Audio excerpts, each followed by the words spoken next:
On the distant world of Urindor, where the skies shimmered with colors that seemed to change with every passing hour, the wise ones lived in quiet observance. Their tall, graceful forms moved among floating gardens and crystalline towers, and their eyes, deep and calm, seemed to hold the memory of countless generations. They were keepers of knowledge, guardians of history, and protectors of the delicate balance that held Urindor together. For centuries, they had studied the stars, the movements of the twin moons, and the subtle currents of energy that flowed through their cities. They had also watched for signs of a prophecy that had been whispered for eons. Saviors will come from beyond the stars. Many among the younger Urindorians had grown doubtful. Legends often lost their meaning over time, and some began to treat the prophecy as a beautiful story rather than a promise. The wise ones, however, did not doubt. They had learned patience and the art of observation. They knew that the universe had rhythms far slower than even the longest Urindorian lifespans. They understood that salvation rarely came in the forms one might expect.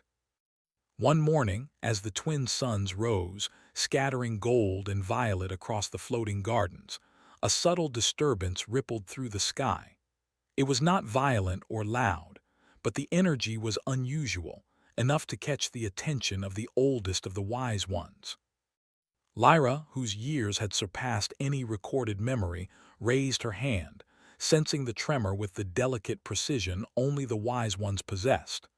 "There is movement in the cosmos," she said quietly. "Something comes that we have not seen before." The younger wise ones gathered around, their curiosity piqued. Among them was Terran, a scholar who had spent years studying signals from distant stars, searching for life beyond Urindor. "Could it be one of the distant travelers, the ones who have passed near our system before?" he asked. The wise ones had seen other species from the stars, some curious, some reckless, but none had ever fulfilled the promise of the prophecy. Lyra shook her head slowly. "No," she said, "this is different. There is a clarity in its presence. It carries purpose, but it is neither Urindorian nor like the travelers we have encountered. It carries life, but not as we know it." For days they observed the skies. Streams of light, faint and distant, began to approach, moving in patterns that were both chaotic and precise. Instruments of the wise ones, tuned to sense not just physical energy but intention, confirmed what Lyra had felt in her being. These were not ordinary travelers. These were beings with minds and hearts that worked together, beings capable of cooperation and creativity in ways even the wise ones found unusual. Terran felt a mixture of excitement and apprehension. Could these be the saviors the prophecy spoke of? He asked. The wise ones had debated the meaning of saviors for generations. Some thought it meant warriors, others healers, and some believed it referred to those who could prevent disaster through wisdom alone. None had expected that the answer might come from a world so far away, from beings entirely different from themselves. Lyra turned to Terran with a serene expression. "Prepare the scouts," she said. "We must learn more. Not all wisdom can be gathered from observation alone. Sometimes one must seek answers directly." The scouts of Urindor were chosen for their ability to see without judgment and to move unseen, blending with the currents of the air and the subtle energies of the world. They were not warriors in the traditional sense, but explorers, interpreters of phenomena both natural and strange. The scouts prepared their vessels, delicate crafts that shimmered with energy, almost alive in their responsiveness to thought. As the scouts ascended, the energy in the sky seemed to thrum in response, as if aware of their intention. From a distance, the approaching presence became clearer.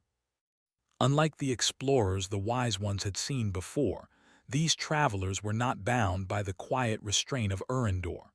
They moved with urgency, but also with organization and purpose. Their ships glinted in the light of the twin suns, constructed from materials unfamiliar to the wise ones, yet balanced in a way that suggested both ingenuity and harmony. When the first human vessel arrived, it did so not with weapons or aggression, but with a projection of light and music that filled the skies above the central city. The humans, as the scouts would later learn to call them, communicated through patterns of sound and visual symbols, reaching out to the Erendorians with gestures of peace. There was curiosity in every movement, but also an unmistakable sense of mission. Lyra watched from her tower as the projection danced in the air, depicting scenes of Earth, green forests, vast oceans, and cities full of life and invention. The humans showed their strengths not in combat, but in creation, in building, in problem-solving. It was a language of hope and intelligence, one that resonated with the wise ones even though it was unlike anything they had known. The scouts returned to report their findings. "They are unlike any other beings," one said, awe in their voice. "They do not seek to conquer or harm. They bring tools, ideas, and a desire to learn. And yet I feel a strength within them, a strength of cooperation and unity that could change our world." Terran's eyes lit up with excitement. "Could this be it?" he asked.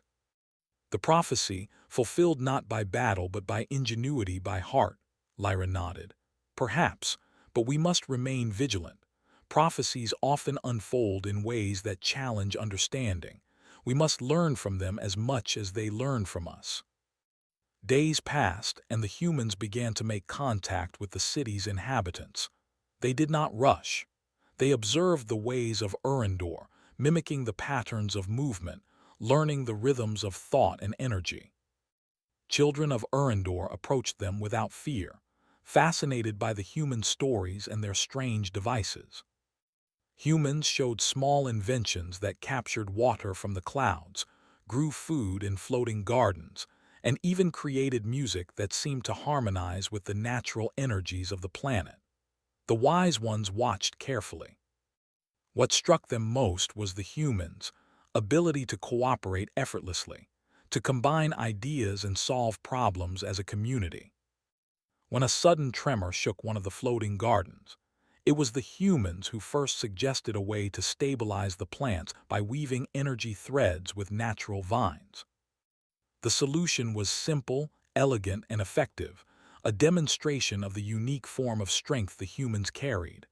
Lyra smiled quietly, knowing that the prophecy was not about power in the usual sense. "They are not warriors with weapons," she whispered. "They are warriors of the mind, the heart, and spirit. This is what was meant by saviors." But even as excitement grew, there was caution.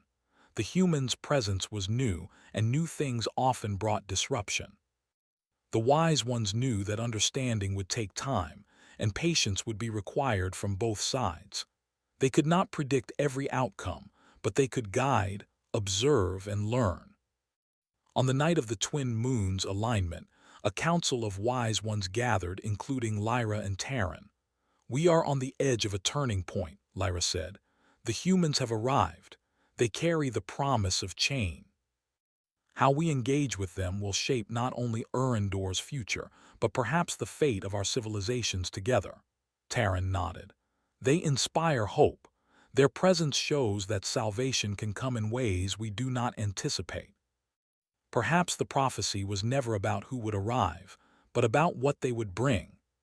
The council agreed to extend their guidance, offering knowledge of the energy currents and structures of Erendor, while leaving space for humans to demonstrate their ingenuity.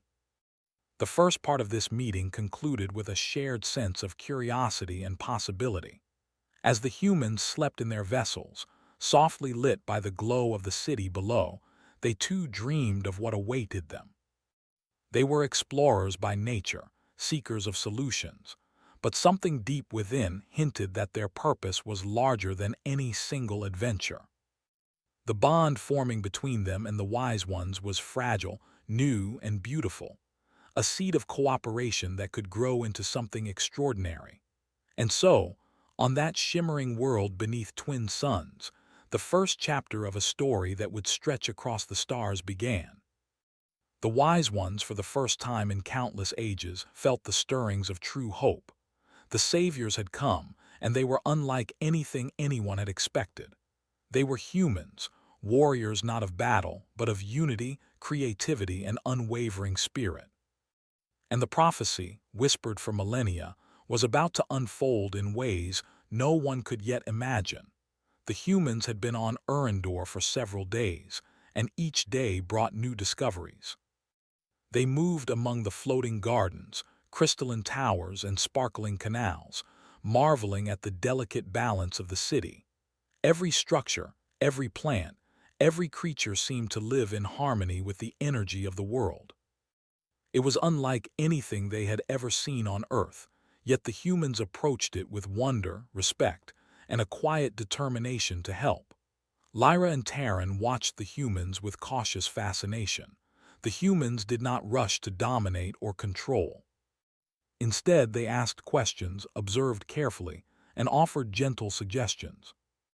They spoke in strange sounds at first, but with help from Erendorian translators, devices that converted thought energy into understandable forms, the humans and Erendorians began to communicate clearly.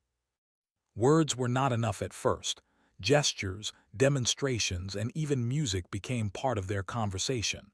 On the fourth day, a problem arose. One of the largest floating gardens, a sprawling network of terraces filled with luminescent flowers and fruit-bearing vines, began to droop. The energy streams that kept the garden afloat were fluctuating unexpectedly. Though there was no danger of collapse, the plants and structures were in distress. The wise ones had been attempting to stabilize it for hours, using their careful manipulations of energy, but the problem was complex, and the usual methods were slow. Taryn approached Lyra quietly. "Perhaps this is the moment the humans can show what they are capable of," he suggested. Lyra nodded. "Bring them here. Let them see. Let them offer solutions. That is the only way we will understand the strength of their unity and creativity." When the humans arrived, they did not rush. They spread out across the terraces, observing the patterns of the drooping plants and listening to the hum of the energy streams. Their eyes brightened as they began to share ideas in their soft, collaborative voices. "If we distribute the energy in a different way," one human suggested, "we might relieve the strain on the structures. And if we weave the vines with small threads of support, they could hold themselves up while the energy stabilizes." The wise ones were intrigued. It was a simple idea, yet elegant. The humans moved quickly, using small devices that seemed to hum with their own energy. They threaded vines together carefully, connecting them with threads that pulsed in harmony with the garden's energy. Taryn watched in amazement as the drooping flowers began to lift slowly, as if breathing a sigh of relief. "What is remarkable," Lyra whispered, "is that they do not act alone. They observe, think, discuss, and act together. It is as if their minds are connected by purpose." Hours passed, and by the time the twin suns began their descent, the garden was fully restored. The humans had not only solved the problem, but they had strengthened the energy networks in a way that even the wise ones had not considered. The garden glowed brighter than before, and the air was filled with the scent of flowers and fresh fruit. The Erendorian children, who had watched the humans with wide eyes, began to ask questions. "How do you work so well together?" one of them asked. The humans smiled, kneeling to meet the children at eye level. "We listen to each other," one replied. "We share our ideas, we help each other. Sometimes we fail, but we try again. That is how we grow stronger together." The children repeated the words, giggling as they tried to mimic the gestures. Even the older Erendorians began to see the value in the human approach.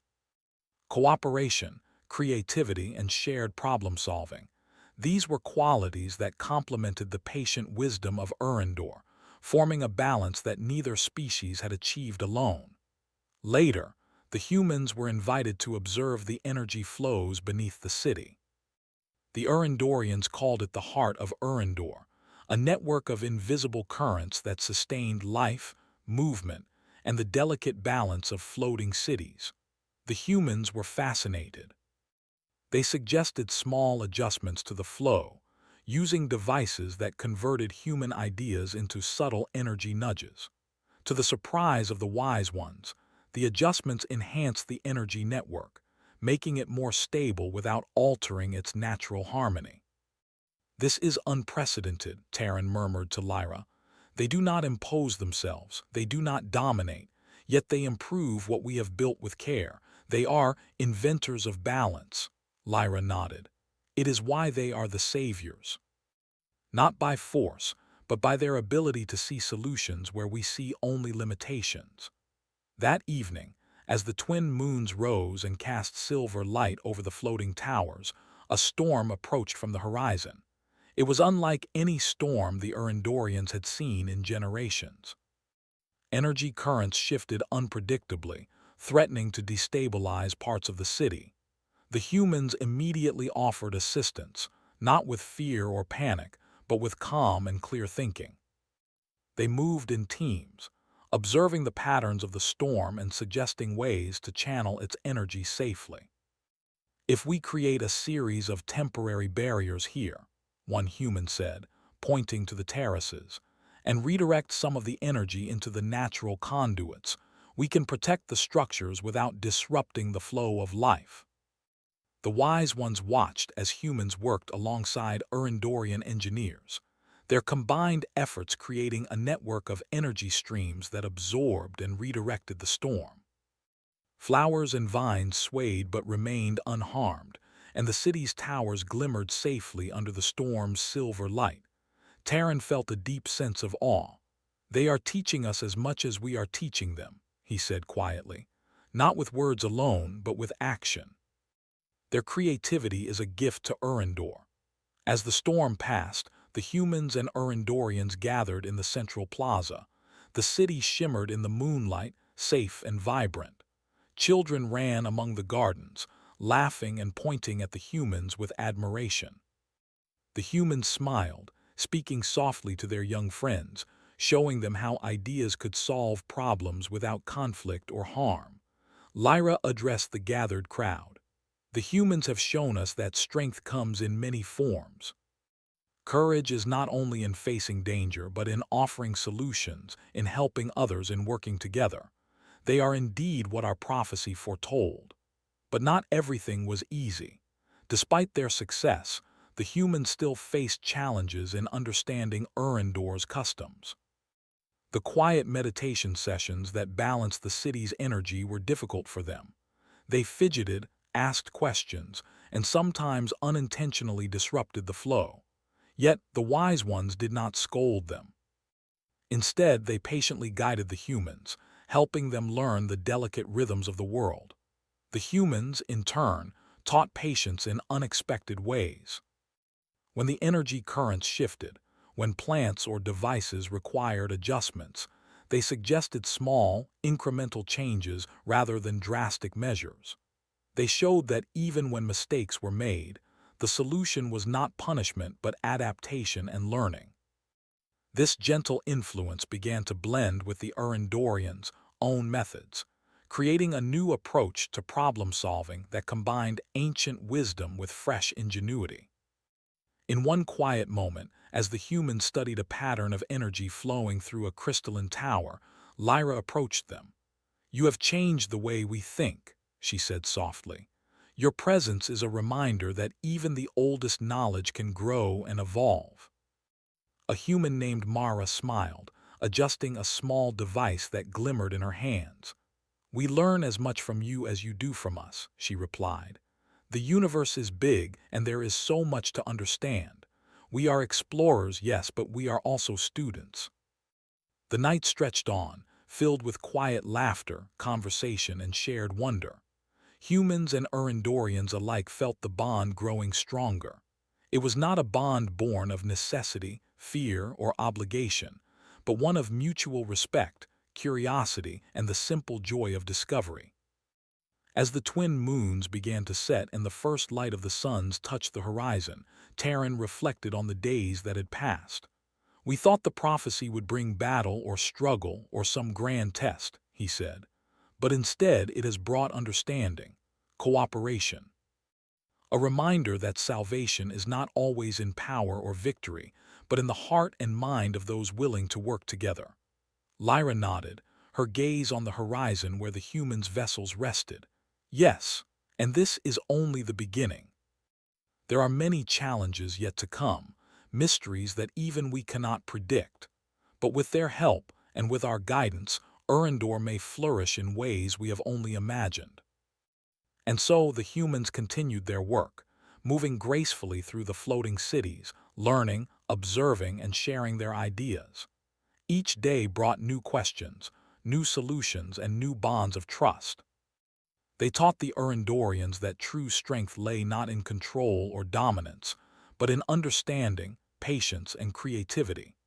By the end of the second week, the city had become a place of shared wonder, where humans and Erendorians worked side by side. Gardens bloomed brighter, energy flows became smoother, and the bonds between species grew stronger with each passing day. The wise ones, who had watched the humans' arrival with cautious expectation, now observed with quiet pride. They had seen prophecy fulfilled not through force, but through the quiet courage of curiosity, cooperation, and ingenuity. The humans had arrived not as conquerors, but as partners, healers, and thinkers. And though no one could yet see what lay ahead, one thing was certain. The humans had begun to leave their mark on Erendor, and the story of the warriors from Earth was only just beginning. Days passed on Erendor, and the humans became more than visitors. They were learners, thinkers, and friends, moving gracefully among the floating cities, their presence like a fresh wind that stirred curiosity and hope. The wise ones watched closely, guiding them, observing how they adapted to Erendor's delicate balance. But not everything was easy. Even with goodwill and shared understanding, differences between the humans and Erendorians began to surface, subtle yet significant. It started with simple misunderstandings. Humans were expressive, using gestures, laughter, and quick speech to communicate. Erendorians, in contrast, valued silence, patience, and measured thought. During meditation sessions that were meant to harmonize the city's energy, some humans fidgeted or whispered questions, unintentionally disturbing the flow.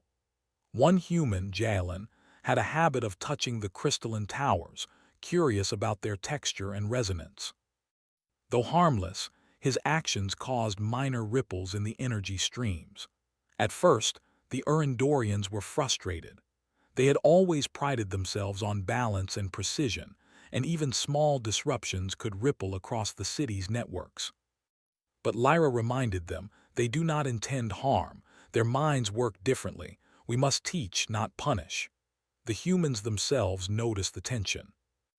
They began to study Erendorian customs more carefully, observing the way energy flowed in the towers, the patterns of movement across the floating gardens, and the rhythms of meditation. Mara, the human who had first helped stabilize the largest garden, suggested a gentle approach. Perhaps we can learn their patterns through observation first, she said. Then we can participate without disrupting their flow. With practice, the humans adjusted. They learned to move slowly during meditation sessions, to synchronize their gestures with the currents, and to respect the silent intervals that were so essential to the energy balance.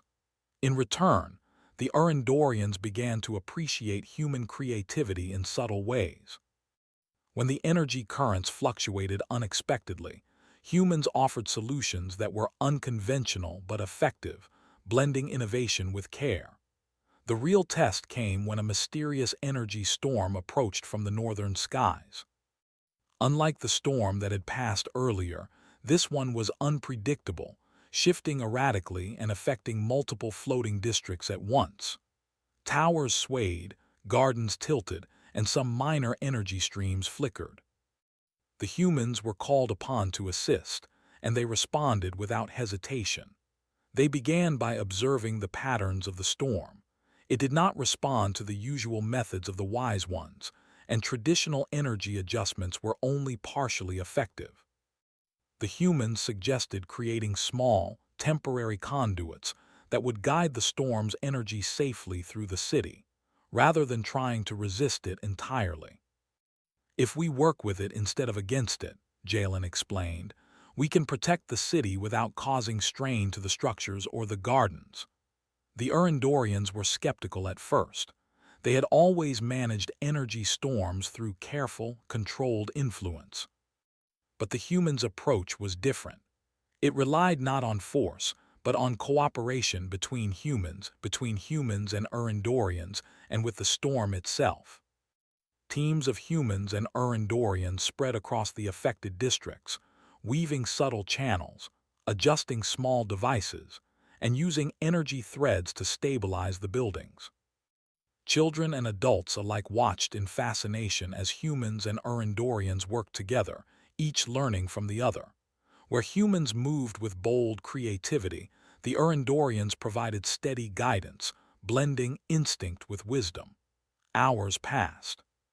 The storm shifted, rumbled, and then began to dissipate.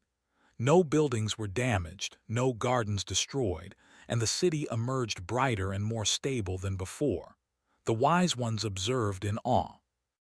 "They have not only helped us manage the storm," Lyra said quietly, "but they have taught us a new way to approach challenges. By working together, we can achieve balance in ways we could not alone." After the storm, the humans and Urandorians gathered in the central plaza. Children ran among them, asking questions and mimicking gestures they had seen during the storm. One child asked Mara, "Why did you move like that?" Mara knelt to the child's level. "We are listening to the world," she explained. "When you listen carefully, you can help without hurting. You can work with the energy, not against it."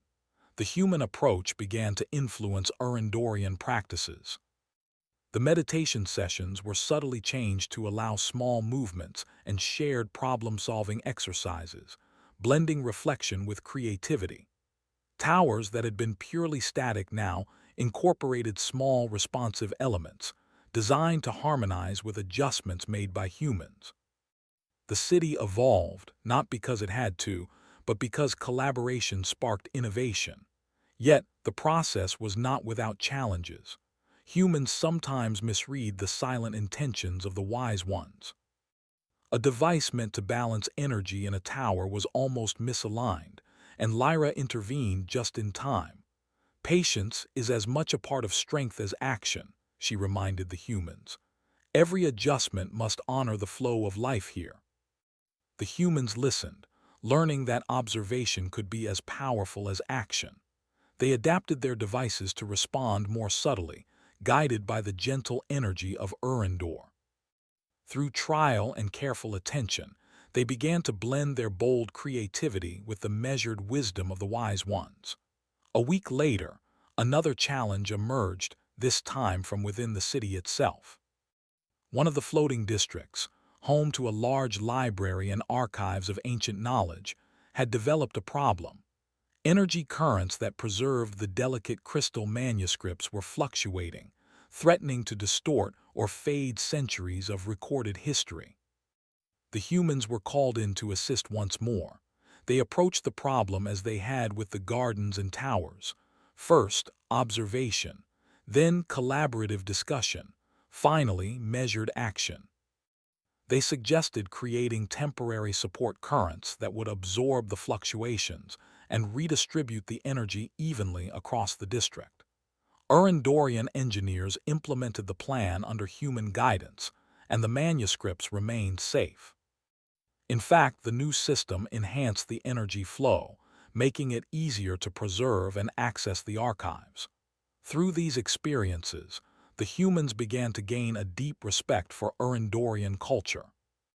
They recognized that every tradition, every custom, and every silent pause was purposeful, designed to maintain balance and harmony. They did not always understand immediately, but they approached each challenge with curiosity rather than judgment. The Urandorians, in turn, began to see humans as teachers of innovation. The combination of patient observation and bold creativity produced solutions that neither species could have achieved alone. It was a partnership built on mutual respect, understanding, and the shared joy of problem-solving. One quiet evening, as the twin moons rose and bathed the city in silver light, Lyra called the humans and Urandorian guides together. She spoke softly, her voice carrying across the central plaza. "You have shown us the meaning of true cooperation," she said. "You have faced challenges not with fear, but with curiosity and care. You have reminded us that strength is not only in what one can do alone, but in what can be achieved together." The humans smiled, feeling a quiet pride. They had not come to Urandor seeking recognition or reward, yet the acknowledgement filled them with warmth. They understood that their journey was still ongoing, that many more lessons awaited them, and that their role as partners, learners, and helpers was only beginning. Taryn approached Lyra as the crowd dispersed. "Do you think they understand the full extent of their impact?" he asked. Lyra nodded slowly. "Perhaps not fully, but they will, and we will continue to learn from them. Their presence is a reminder that wisdom is not static. It grows when different minds meet, when ideas are shared, and when hearts remain open." The humans, too, reflected on their experiences. They realized that heroism was not always about grand gestures or bold victories. Sometimes it was about patience, listening, and subtle influence. Sometimes it was about blending courage with care, creativity with respect, and action with thought. They had come to Urandor expecting to help, but they had learned that true contribution often came through understanding and empathy as much as invention. As the nights passed, humans and Urandorians continued to work side by side. Small projects blossomed into larger initiatives. Children learned from humans, adapting their games and learning exercises to include creative problem-solving. Adults observed, discussed, and implemented new methods. Even the oldest wise ones began to experiment with slight variations in their long-held practices, inspired by the human's perspective. In the quiet moments between activity, the humans shared stories of Earth, forests, oceans, cities, and mountains. They spoke of inventions and ideas that had shaped their world. The Urandorians listened, fascinated by the variety and richness of life beyond their skies. And in return, the Urandorians shared their own stories, of stars that had long burned out, of civilizations that rose and fell, and of the delicate threads that connected all life on Urandor. Through these exchanges, both species began to see that their partnership was more than practical cooperation. It was a meeting of hearts and minds, a blending of perspectives that enriched both worlds. The humans were not invaders, nor were they distant observers. They were participants in the story of Urandor, shaping it gently, creatively, and wisely. As the third week drew to a close, the humans and Urandorians gathered for a simple celebration.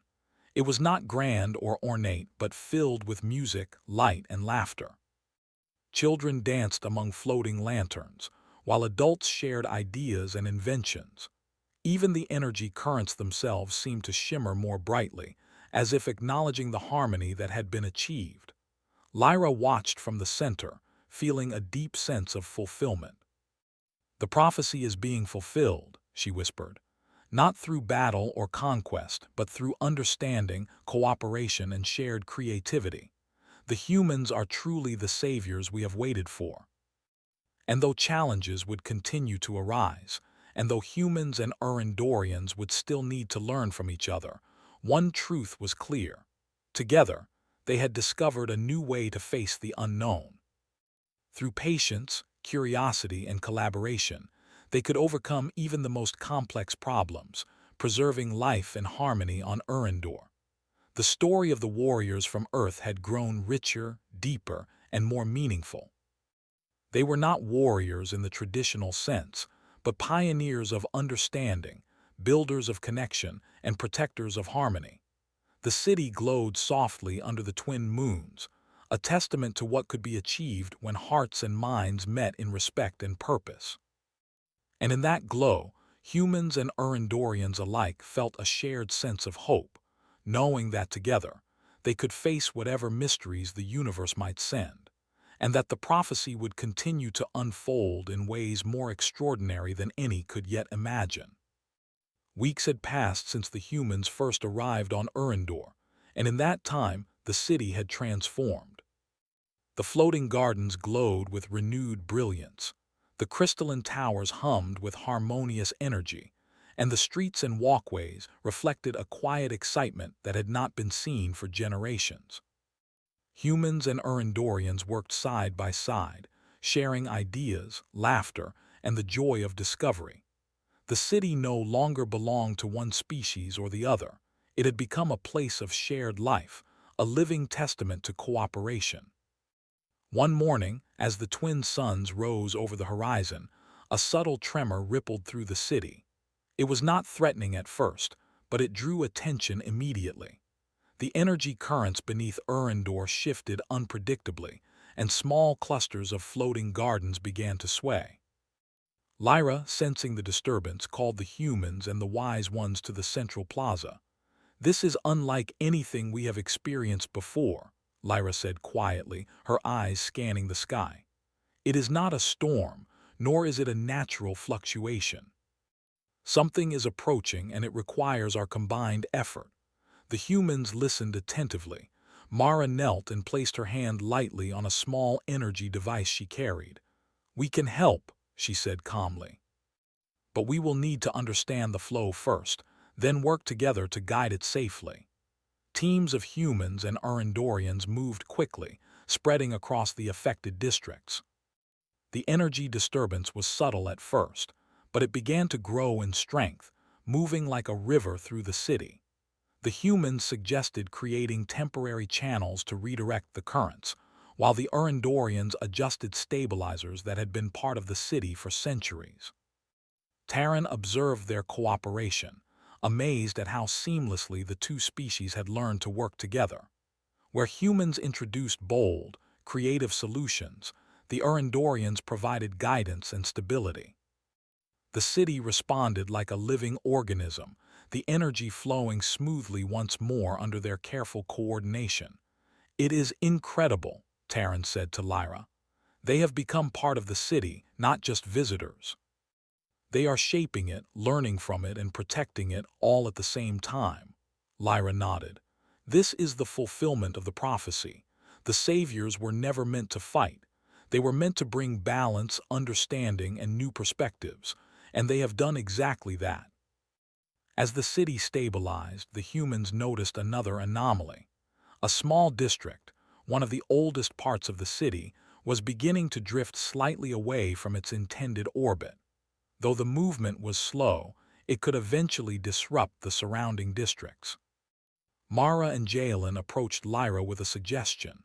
"If we guide the district gently, using small energy pulses and careful adjustments, we can bring it back into alignment without damaging the structures," Mara explained. Lyra considered their plan and then nodded. "Do it. We will assist where needed, but let them lead. This is their strength." Working together, humans and Erendorians carefully guided the drifting district back into position. The process required patience, observation, and precise timing. Every adjustment was made with respect for the city's energy, ensuring that no plant, tower, or inhabitant was harmed. As the final energy threads settled into place, the district aligned perfectly with the rest of the city. The floating gardens shimmered in the light of the twin suns, reflecting a harmony that had never been seen before. The humans and Erendorians stood together, smiling at the result of their combined effort. Children ran through the streets, pointing at the humans with admiration. "You helped save the city," one shouted, laughing. "We helped each other," Mara replied, smiling. "That is what makes the city strong." Lyra approached the group, her expression calm but filled with pride. "You have proven yourselves not only as problem solvers but as true partners. Your courage is not in confrontation but in understanding, creativity, and unity. You have shown us that the heart of heroism lies in cooperation, not conflict."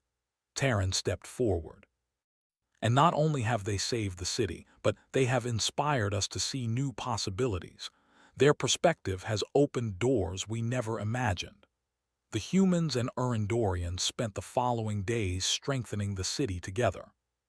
Small improvements were made to energy flows, gardens were expanded with input from both species, and new devices were created that combined human technology with Urandorian energy manipulation.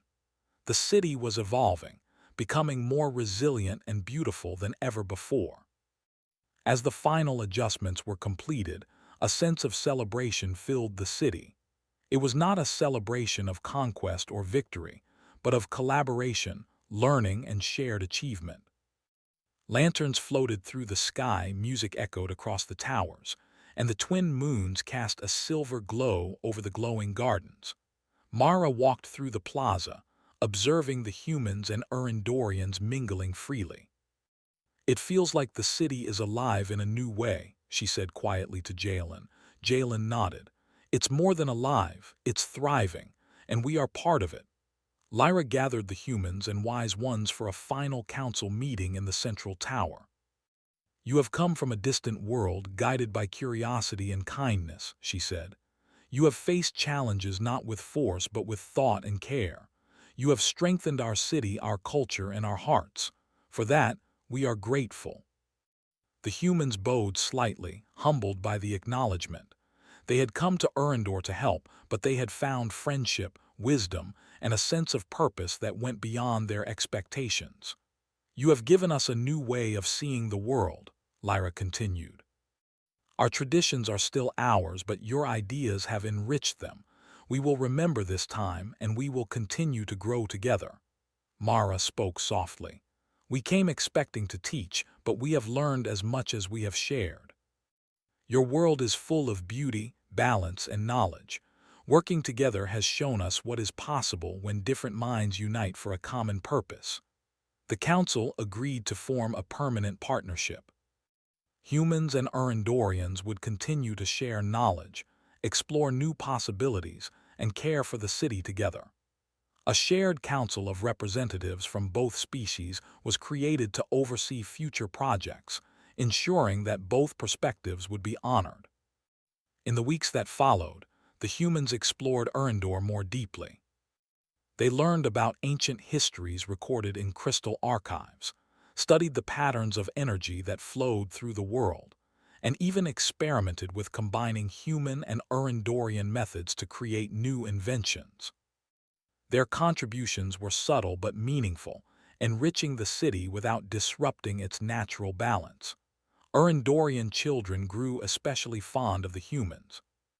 They spent hours listening to stories of Earth, trying to mimic human inventions, and learning how curiosity and creativity could solve problems. The humans encouraged them, teaching them that mistakes were not failures but opportunities to learn. Lyra watched these interactions quietly. She realized that the humans' presence had changed more than the city. It had changed the people.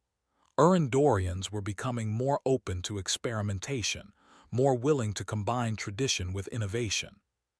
They had learned that strength and wisdom could coexist with creativity and boldness. One evening, as the twin moons rose high in the sky, Lyra called the humans to the central terrace. The city glowed below them, the gardens sparkling, the towers shimmering with energy. "You have fulfilled the prophecy in ways none of us expected," she said. "Not by fighting, not by conquering, but by inspiring, guiding, and sharing. You have shown that heroism can take many forms." Mara smiled. "We did not come to fulfill a prophecy," she said. "We came to help, to learn, and to explore. But it is beautiful to see how our actions have created something greater than any of us alone." Taryn stepped forward, placing a hand on the edge of the terrace. "This is a new beginning. The city is stronger, the bonds between our worlds are stronger, and we have learned that cooperation is the true path to resilience. Together, we can face whatever challenges the universe may send." The humans looked out across the city, feeling a deep connection to this new world. It was a world of wonder, complexity, and life, and they were no longer outsiders. They had become part of Erendor's story, shaping its future with care, creativity, and compassion. As the night deepened, humans and Erendorians alike gathered to witness the final moment of unity. Energy currents flowed in perfect harmony, gardens swayed gently in the twin moonlight, and the city seemed to pulse with life. The humans placed small devices in strategic locations, enhancing the balance without altering the natural flow. Erendorians guided them, offering wisdom and gentle corrections. When the work was complete, silence fell for a moment, filled only by the soft hum of energy and the distant calls of nocturnal creatures. Then, the city seemed to exhale, a subtle wave of harmonious energy washing over every tower, garden, and street. Humans and Erendorians alike felt it, a shared sense of accomplishment, unity, and hope. Lyra turned to the humans, her expression serene. "You are indeed the saviors the prophecy spoke of," she said. "Not because you fought, but because you healed, learned, and inspired. You have reminded us that the greatest strength lies in connection, creativity, and understanding." Mara, looking at the city, nodded. "And you have reminded us that wisdom is never finished. There is always more to learn, more to discover, and more to create together." From that day forward, humans and Erendorians continued to work side by side, exploring new projects, creating new technologies, and sharing ideas. The city of Erendor flourished like never before, a shining example of what could be achieved when different minds and hearts united in purpose. The prophecy had been fulfilled, but not in the way anyone had imagined. It was not through battle, challenge, or conquest. It was through cooperation, creativity, and the shared desire to make a world better. And as the twin moons rose high over the floating city, humans and Erendorians alike knew that this was only the beginning of a new era, an era of hope, understanding, and harmony that would extend far beyond Erendor and into the stars.